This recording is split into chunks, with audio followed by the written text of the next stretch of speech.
सीनातुल उकाब की जंग में रूमी दस्तों को शिकस्त देने के बाद इस्लामी फौज ने फिर से एक मरतबा शहर का मुहासरा कर लिया, जिसकी वजह से शहरियों में बेचैनी पैदा हो गई। लेकिन इनके कमांडर थॉमस ने इन्हें यकीन दिलवाया कि इनके पास अभी इतनी फौज मौजूद है कि वो मुसलमानों को शिकस्त दे सकते हैं।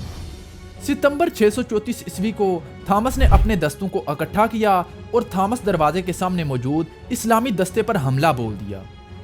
रूमियों का यह हमला बहुत ही ज्यादा शदीद था, क्योंकि इसकी कमान खुद थॉमस कर रहा था। मगरबी मौर्रिखीन के मुताबिक थॉमस के हाथ में तलवार लहरा रही थी और वो ऊंट की तरह गरज रहा था। बहुत जल्द दोनों फौजों में जबरदस्त जंग हुई। इस जंग में एक तीर लगने की वजह से थॉमस की एक आंख भी जाती रही। थॉमस के जख्मी होने के बाद रूमी फौज घबरा गई और अपने सालार को लेकर शहर में वापस आ गई। अपनी आंख के खो जाने पे अफसुर्दा होने के बजाय थॉमस ने गैर मामूली हिम्मत का मुजाहिरा किया। उसने कसम खाई कि वो बदले में हजारों मुसलमानों की आंखें लेगा और वो मुसलमानों को ना सिर्फ पसपा करेगा बल्कि इनके पीछे अरब तक जाएगा। लिहाजा थॉमस ने इसी रात एक और हमला करने का फैसला किया। रात के वक्त एक मर्तबा फिर थॉमस ने इसी दरवाजे का इंतखाब किया जिस पर दिन को उसने हमला किया था, ताकि मुसलमानों को ज्यादा से ज्यादा नुकसान पहुंचाया जा सके। लेकिन अब की बार थॉमस ने बाकी के दरवाजों पर भी हमला करने का फैसला किया।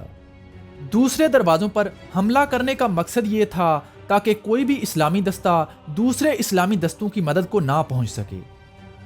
थॉमस के मंसूबे के ऐन मुताबिक रात के वक्त रोमियो ने तमाम दरवाजों पर हमला कर दिया, जिसके नतीजे में जाबिया दरवाजे पर शदीद जंग हुई। जाबिया दरवाजे के सामने मौजूद इस्लामी दस्तों की क़यादत हजरत अबू उबैदा बिन जर्राह कर रहे थे और वो खुद भी तलवार लेकर जंग में शामिल हो गए। आखिरकार रूमी फौज मुसलमानों को पीछे धकेलने में नाकाम हुई और शहर में वापस लौट आई। छोटे दरवाजे पे यजीद बिन अबू सुफियान के पास दूसरे दरवाजों के मुकाबले बहुत कम फौज थी। आखिरकार ज़र्रार बिन अजवर आगे बढ़े और उन्होंने रूमियों को पीछे हटने पर मजबूर कर दिया। मशरकी दरवाजे पर रूमी फौज का जोर बढ़ता ही जा रहा था, क्योंकि वहां पर रूमी फौज का एक बहुत बड़ा दस्ता तैनात था, जिसकी वजह से हजरत राफे बिन अमेरा पीछे हटने पर मजबूर हो गए। लेकिन जब हजरत खालिद बिन वलीद ने आगे बढ़कर रूमी फौज पर हमला किया तो रूमी फौज इस हमले के दबाव को बर्दाश्त ना कर सकी और शहर में वापस चली गई। सबसे ज्यादा खूनरेज लड़ाई थॉमस दरवाजे पर हो रही थी, जहां पर इस्लामी दस्तों की क़यादत हजरत शुरहबील बिन हसना जबकि रूमी दस्तों की क़यादत खुद थॉमस कर रहा था। थॉमस ने बहुत कोशिश की कि मुसलमानों को पीछे धकेल कर मुहासरे को तोड़ा जा सके, लेकिन वो इसमें बुरी तरह नाकाम रहा। आखिरकार थक हार कर थॉमस अपनी फौज को लेकर शहर के अंदर चला गया। मुसलमानों को पीछे धकेलने की यह थॉमस की आखिरी कोशिश थी। अब रूमी फौज में इतनी हिम्मत ना थी कि वो शहर से बाहर निकलकर मुसलमानों पर हमला कर सकती। मुसलमानों के मुहासरे की वजह से शहर के अंदरूनी हालात बद से बदतर होते जा रहे थे और इस बात से हजरत खालिद बिन वलीद भी अच्छी तरह वाकिफ थे। इसी दौरान एक ऐसा वाक़या रोनुमा हुआ जो दमिश्क की फतह का सबब बना।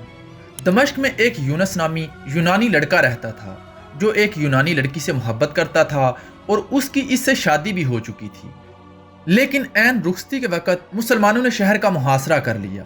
यूनस ने बड़ा इसरार किया कि उसकी महबूबा उसे दे दी जाए, लेकिन शहर वालों ने यह कहकर इनकार कर दिया कि हम पर जंग जैसी आफत आ पड़ी है और तुम्हें शादी की पड़ी है।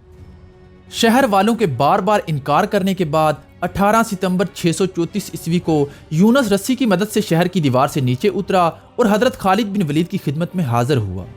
यूनस ने हजरत खालिद बिन वलीद को अपनी दास्तान सुनाई और अपनी मुलाकात का मकसद बयान किया। उसने हजरत खालिद बिन वलीद से कहा कि अगर आप मेरी दुल्हन हासिल करने में मेरी मदद करें तो मैं आपको ऐसी खुफिया मालूमात फराहम करूंगा जिससे मुसलमान शहर पर कब्जा कर सकते हैं। यूनस ने बताया कि शहर के लोग एक त्यौहार मना रहे हैं जिसमें तमाम फौज भी शामिल होगी और शहर की दीवारों और दरवाजों पर बराए नाम ही मुहाफिज होंगे। यूनस ने कहा कि अगर मुसलमान दीवार को रस्सी की मदद से अबूर कर लें तो वो आसानी के साथ शहर का दरवाज़ा खोल सकते हैं।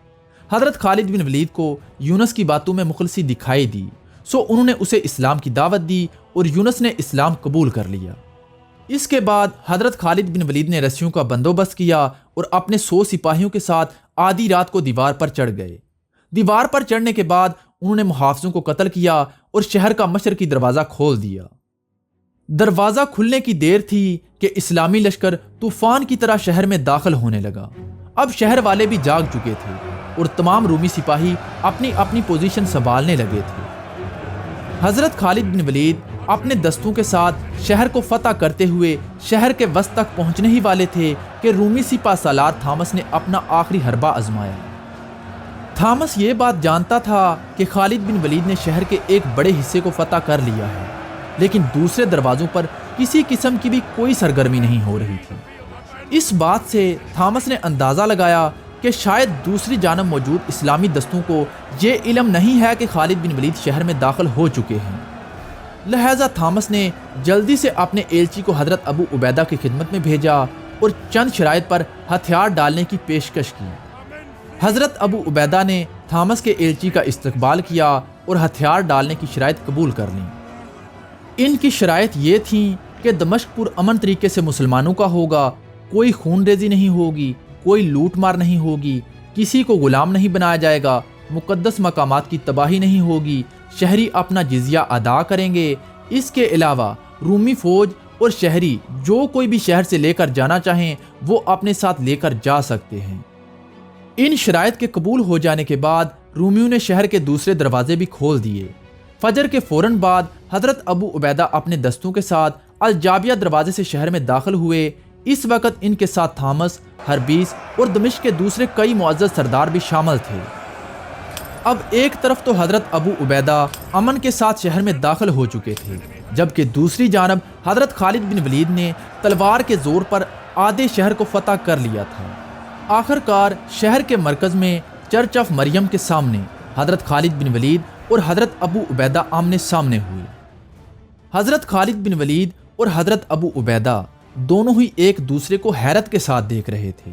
حضرت ابو عبیدہ نے دیکھا کہ خالد بن ولید اور ان کے ساتھیوں کی تلواروں سے خون ٹپک رہا ہے، تو انہوں نے اندازہ لگایا کہ یقیناً کچھ ایسا لازمی ہوا ہے جس کی انہیں خبر نہیں ہوئی۔ حضرت خالد بن ولید نے جب حضرت ابو عبیدہ اور ان کے ساتھیوں کو دیکھا جن کی تلواریں میانوں میں تھیں، جبکہ رومی رئیس بھی ان کے ساتھ کھڑے تھے، تو وہ بھی بغیر کسی حرکت کے وہیں خاموش کھڑے ہو گئے۔ آخر کار حضرت ابو عبیدہ نے خاموشی توڑی اور کہا، اے ابا سلیمان، اللہ نے یہ شہر ہمارے ہاتھ میں امن سے دے دیا ہے اور مسلمانوں کو ان سے لڑنے کے لیے غیر ضروری قرار دے دیا ہے۔ حضرت خالد بن ولید نے کہا، کیسا امن؟ میں نے زبردستی شہر پر قبضہ کر لیا ہے، ہماری تلواریں ان کے خون سے سرخ ہو چکی ہیں اور ہم نے مال غنیمت اور غلام بھی لے لیے ہیں۔ حضرت ابو عبیدہ نے کہا، اے سپہ سالار، جان لو کہ میں امن کے ساتھ شہر میں داخل ہوا ہوں۔ حضرت خالد بن ولید کی آنکھیں غصے سے چمک رہی تھیں، مگر انہوں نے خود کو روک لیا اور کہا، جب میں زبردستی شہر میں داخل ہوا ہوں اور ان کی طاقت کو بھی توڑ دیا ہے تو کیسے ان کو آپ سے امن مل سکتا ہے؟ حضرت ابو عبیدہ نے فرمایا، اللہ سے ڈرو اے سپہ سالار، میں نے انہیں امن کی ضمانت دے دی ہے اور معاملہ طے پا چکا ہے۔ کافی دیر تک سمجھانے کے بعد حضرت خالد بن ولید نے تھامس اور ہربیس کو دیکھ کر کہا کہ میں صلح پر راضی ہوں، ان دونوں کو میرے حوالے کر دیں۔ حضرت ابو عبیدہ نے کہا کہ یہ دونوں میرے امن میں سب سے پہلے داخل ہوئے ہیں، میری بات نہیں ٹوٹنی چاہیے، اللہ تم پر رحم کرے۔ آخر کار حضرت خالد بن ولید نے ہار مان لی اور فرمایا کہ میں آپ کی وجہ سے انہیں قتل نہیں کروں گا، اب دونوں کو شہر سے نکال دو، جہاں چاہے چلے جائیں۔ رومی سپہ سالار تھامس نے حضرت خالد بن ولید کے تعاقب سے ڈرتے ہوئے حضرت ابو عبیدہ سے درخواست کی کہ ہمیں 3 دن کی مہلت دیں، پھر جنگ بندی ختم ہو جائے گی، اس کے بعد آپ ہمیں جہاں بھی پائیں یا قتل کر دیں یا غلام بنا لیں۔